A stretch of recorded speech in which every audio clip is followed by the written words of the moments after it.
Bonjour tout le monde. Alors aujourd'hui, je vais vous présenter un tutoriel sur la préparation de la pâte de henné 100% naturelle. Donc voilà, sur le marché, il y a beaucoup de henné déjà prêts à l'emploi, des henné en tube. Donc tout ça, c'est très mauvais pour la peau. Donc ils ne sont pas naturels et inadaptés aux normes françaises. De toute façon, il n'y a rien de mieux que le henné naturel pour votre peau. Pour cela, nous allons avoir besoin de 30 g de henné en poudre.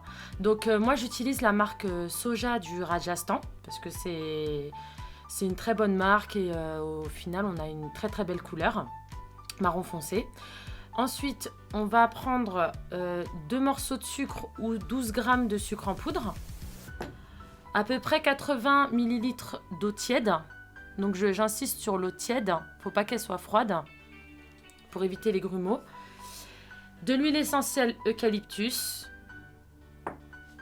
Et ensuite, du cellophane pour protéger le henné pendant le temps de pause. Alors, donc, je vais mettre dans un bol mes 30 g de henné. Voilà.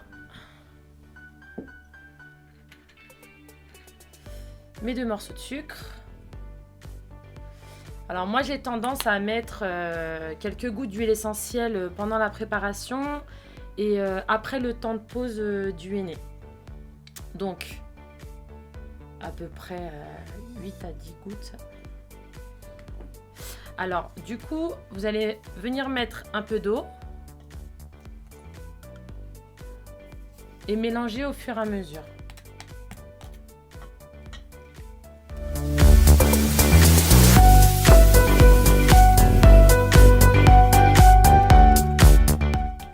J'utilise une spatule en bois, c'est mieux d'éviter la cuillère en fer.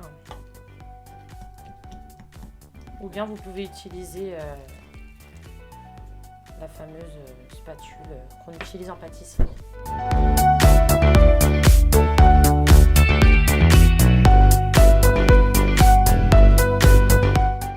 Jusqu'à que la pâte paraisse lisse.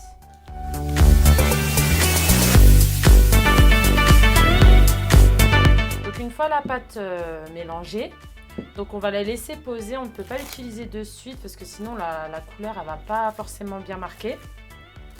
Idéalement laisser poser pour la marque Soja à peu près 6 heures, 4 à 6 heures. Généralement moi je prépare mon henné le soir pour l'utiliser le lendemain matin. Donc voilà, hop. Donc on protège bien. On ne laisse pas passer l'air. Voilà. Donc, avec le film, on recouvre le henné et on le laisse poser dans un endroit à température ambiante, un endroit sec. Voilà. J'avais fait une préparation au préalable d'une pâte de henné. Donc là, elle a posé à peu près 4 heures. Donc là, vous allez voir que la couleur est un peu verte. Et là, voilà, la couleur, elle a changé. Voilà, c'est un genre de marron, vert kaki marron. Donc là, c'est que vraiment, la pâte, elle est prête à être utilisée. Donc, du coup, avant de la remplir dans des cônes ou dans des seringues ou burettes, en fonction du support que vous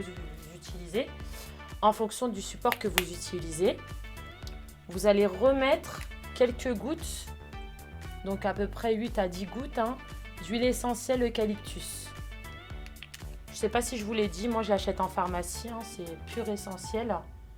Après il y a plein de marques, mais celle-ci elle est pas mal. En plus elle est bio. Et on va revenir mélanger la pâte. Donc là on voit qu'elle est à peu près lisse.